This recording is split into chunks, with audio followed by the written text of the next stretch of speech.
नमस्कार दोस्तों, मैं हूं लक्ष्मी सिंह और आप देख रहे हैं एफएम न्यूज।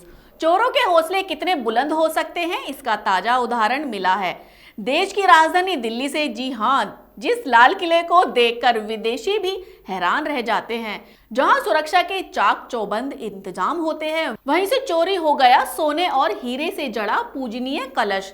दिल्ली के लाल किला परिसर में बुधवार को एक धार्मिक कार्यक्रम सोने और हीरे से जड़ा कलश चोरी हो गया। इस कलश की कीमत करीब 1 करोड़ रुपए बताई जा रही है। कारोबारी सुधीर जैन ने इस घटना की एफआईआर दर्ज कराई है। पुलिस ने संगीत की पहचान कर ली और उसे जल्द ही पकड़ने की उम्मीद है। दिल्ली पुलिस के मुताबिक यह घटना तब हुई जब लाल किले परिसर में जैन धर्म से जुड़ा एक धार्मिक कार्यक्रम चल रहा था। यह कार्यक्रम 28 अगस्त से शुरू हुआ था और 9 सितंबर तक चलने वाला था। इस कार्यक्रम के लिए एक विशेष मंच बनाया गया था। यह मंच केवल धोती कुर्ता पहने हुए और अनुमति प्राप्त लोगों को ही बैठने की अनुमति थी। इसमें सुधीर जैन के एक नाम के व्यक्ति व्यापारी हर दिन अपने घर से पूजा के लिए कीमती कलश लाते थे। पुलिस के अनुसार यह भी बताया जा रहा है कि कलश 760 ग्राम सोने से बना था।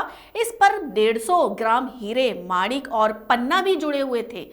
पुलिस ने यह भी बताया है कि सुधीर जैन ने मंगलवार को भी कलश लेकर आए थे। उन्होंने कलश को पूजा स्थल पर रख दिया था और आसपास श्रद्धालु बैठ गए थे। तभी लोकसभा अध्यक्ष ओम बिरला भी कार्यक्रम में शामिल होने पहुंचे।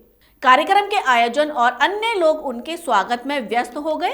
इसी दौरान मंच पर मौजूद लोगों का ध्यान कलश से हट गया था। कुछ समय बाद जब दोबारा कलश की ओर देखा गया तो वह गायब था। शायद कलश कहीं दब गया होगा, ऐसा लोगों का वहां मानना हो गया था। लेकिन जब ओम बिरला के जाने के बाद शुरू हुई तो पड़ताल में पता चला। कोतवाली के एसीपी शंकर बनर्जी के नेतृत्व में एक टीम ने जांच शुरू कर दी। जांच में पता चला कि एक संदिग्ध शख्स कई दिनों से धोती कुर्ता पहनकर आयोजन स्थल के आसपास घूम रहा था। यह संदिग्ध व्यक्ति आयोजकों और श्रद्धालु से घुल मिल रहा था। उसने मौके का फायदा उठाया और मंच तक पहुंच गया। जैसे ही ओम बिरला के जाने की खबर से अफरा तफरी मची, उसने कलश छिपा दिया। फिर भीड़ के कम होने से पहले ही वह वहां से गायब हो गया। पुलिस को घटना स्थल के कुछ सीसीटीवी फुटेज मिले। इन फुटेज में संगीत की हरकतें कैद हो गई हैं। अब बड़ा सवाल ये उठ रहा है कि क्या ये चोरी सिर्फ एक व्यक्ति की चालाकी थी या फिर ये कोई बड़ी साजिश थी जिसमें अंदरूनी लोगों की मिलीभगत भी हो सकती है।